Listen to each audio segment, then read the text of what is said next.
बिस्तर पर निढाल सी पड़ी महिला सरस्वती देवी है। बताया जाता है कि ये गंभीर बीमारी से जूझ रही है। मिली जानकारी के मुताबिक बीमार पड़ी महिला आज से 2 वर्ष पहले बिल्कुल स्वस्थ हुआ करती थी। फिर कोरोना जैसी गंभीर बीमारी ने इन्हें जकड़ा और फिर ये कभी ठीक नहीं हो पाई।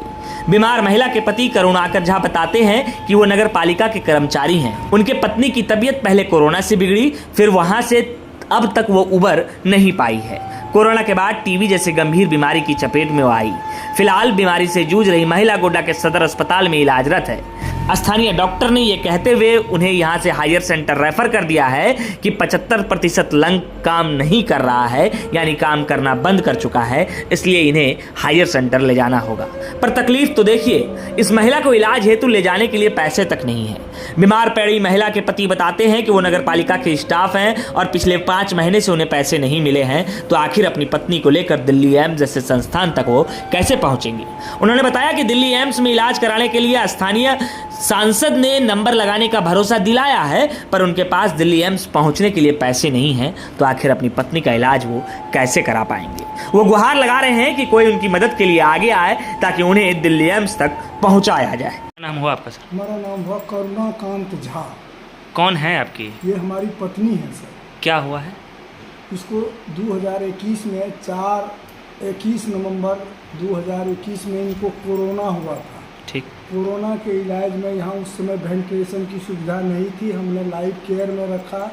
डॉक्टर ने जब ऑक्सीजन 48 पे आ गया तो बोला आप यहाँ से आप जल्दी वेंटिलेशन की सुविधा प्राप्त गोड्डा में नहीं है, आप इनको धनबाद ले जाएं। तो मैंने 25,000 गाड़ी करके धनबाद ले गया। धनबाद में 24 घंटा रखा और उसके बाद वहाँ कोरोना से निजात मिल गया, ऑक्सीजन कंट्रोल हो गया। उसके बाद बोला आप धीरे-धीरे ले जाइए, निगेटिव आ गया कोरोना, अब इसको जाकर के लाइफ केयर में रखिए, खिलाइए पिलाइए, जूस काढ़ा ठीक हो जाएगा, देते रहिए, ठीक हो जाएगा, स्वस्थ हो जाएगी। 15 दिन रख लीजिए, उसके बाद फिर घर ले जाइए। दिए, उसके बाद पिलाए नहीं सर। उसके बाद सर्दी जुकाम कफ हो गया, तो फिर जाके प्रदीप बाबू का इलाज चल रहा था। उसके पूर्व हमको शॉर्ट में बताइए फिर क्या हुआ। तो उसके बाद बोला प्रदीप बाबू ने इसका तो हमको एक्सरे करा दीजिए। तो एक्सरे कराए तो उसमें बोला कि टीबी निकल गया, इनको MTB।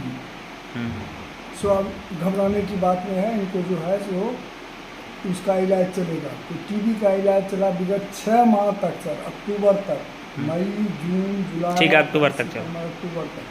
अक्टूबर में लेकिन यथावत और डे बाई डे कमजोर हो गया। 2 साल से अभी तक सर बैठ नहीं पाती, बेड पे ही। अभी क्या बोले डॉक्टर, यही इलाज चलेगा? उसके बाद सुनिए ना सर, उसके बाद इनको यहाँ से रेफर कर दिया रिम्स।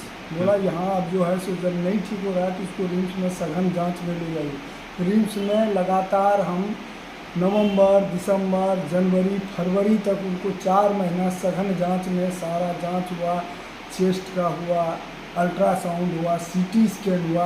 तो बोला लंग्स इनका जो है कोरोना ने क्षतिग्रस्त कर दिया है, लेकिन अभी उतना डैमेज नहीं है, दवाई सुई देते रहिए, भाप दीजिए, ऑक्सीजन दीजिए, सब ठीक हो गया धीरे धीरे। उसके बाद कोरोना का जो प्रकोप हो गया ना, तो वहाँ के रिम्स के विद्यापति वार्ड में थे, मेडिसिन में बहुत अच्छा हमको सुविधा मिला। रिम्स में बहुत अच्छा होकर के स्वस्थ होकर आए, दवाई लेकर के 6 महीना तक दवाई खिलाए और अभी तक चल रहा है सर। उनके सलाह पे मेदांता के डॉक्टर से भी दिखाए, अपोलो के। फिर अभी क्या दिक्कत है? अभी अचानक सर 10वीं के दिन इनको घर ही आ गया सर, ऑक्सीजन कम गया, गैस फूलने लगा, खाना पीना बंद कर दिया। बोला अब हम नहीं बचेंगे, हमको तो गए लाइफ केयर गए, संजीवनी कहीं जगह नहीं मिला। तब अनंत बाबू को फ़ोन किए, तब उन्होंने ICU में 7 तारीख को हमको एडमिट किया। 7 तारीख के सुबह से अब क्या इलाज कराना है? अभी चल रहा है वही लंग्स का इलाज। दिक्कत क्या है फिर? TB का इलाज चल रहा है। अब उसमें दिक्कत क्या है? जब इलाज चल ही रहा है तो परेशानी कहाँ है? परेशानी तब उसके बाद बोला CT स्कैन कराइए, अल्ट्रासाउंड करिए। फिर जो रांची में हुआ था उसके बाद फिर मैं अपने पैसे से सारा सर कराए। अगर देखना चाहें ठीक और ले सकते हैं। नहीं ठीक। तो उसी में बोले तारा बाबू अभी जो है सो इनके सुपरविजन में चल रहा है, वो जाते हैं सुबह शाम दोपहर, जब बुलाते हैं वो आके देखते हैं। तो बोला उन्होंने, उनका भी घर मोतिया है, मेरा भी ननिहाल मोतिया है, परिचित है, वो बेचारे जी जान से लगे हुए हैं। लेकिन बोला इसका इलाज जो है यहाँ असंभव है, लंग्स के यहाँ कोई डॉक्टर, हम तो सर्जन है, तो सीटी स्कैन के आधार पर उन्होंने को बोला कि इनका करीब हमको लगता है 75% इसका क्षतिग्रस्त हो चुका है। इसको तत्काल जो है हायर सेंटर इसको गंगाराम एम्स लेते जाइए। एम्स ले जाइए। तो क्या एम्स ले जाने में समर्थ हैं आप? एम्स ले जाने में हमने निशिकांत बाबू को पकड़ा, रेलवे उद्घाटन के दिन आया तो उन्होंने मुझे बोला, आश्वासन दिया कि मैं पीओ का नंबर दिया, बोला कि आप एम्स में आपका एडमिशन हम करा देंगे, ठीक। आप वहाँ लेके आ जाइए, वहाँ सघन जांच होगा। ठीक। आयुष्मान कार्ड है, निकलिए जी सर सब है, तो सब कुछ देखिए। एम्स में रजिस्ट्रेशन भी मेरा हो गया। 28 नवंबर 11 को हमारा बुकिंग अति हुआ। उसके बाद बोले कि सर इतना लंबा में तो मरीज़ मर जाएगी। फिर बाद में उनकी पत्नी को पकड़े तो उन्होंने हमको आश्वासन दिया कि हम पीए को कह के आपका कम करा देंगे। और आज जब बात की है कि मैडम स्थिति अब हाथ से निकलते जा रही है तो उन्होंने बोला कि आप इस आईसीयू से जल्दी रिलीव होइए और जल्द से जल्द आप दिल्ली पहुंचने का कोशिश कीजिए। हम आपको जब पहुंच जाइएगा उसी समय हम आपका एडमिशन करा देंगे। तो फिर क्या दिक्कत है जाने? प्रसाद जाने का पैसा नहीं है सर, एक पैसा पॉकेट में है। 5 महीना से 10 महीना से दरवा नगर पालिका का कर्मी हूँ सर। नगर पालिका में स्टाफ हैं आप? हाँ सर, सबसे सीनियर मोस्ट स्टाफ में। क्या करते हैं?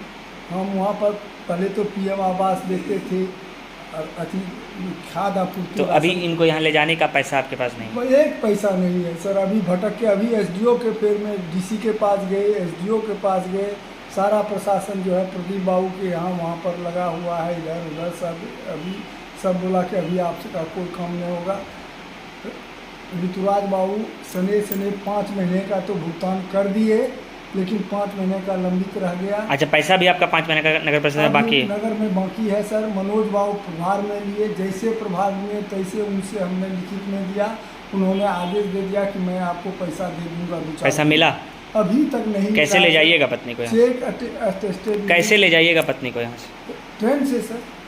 तो उसमें कितना खर्च लगभग पड़ेगा? वही सर खर्च तो लेकिन पैसा नहीं है ले जाने का। 3 ठो कम से कम देखो सर, इतना कमजोर है। उठा के गोदी में बैठा के किसी तरह 2 आदमी, एक बेटा है, एक हम है। बेटा अभी पढ़ने लिखने वाला है सर, MSc PhD करके बैठा हुआ है।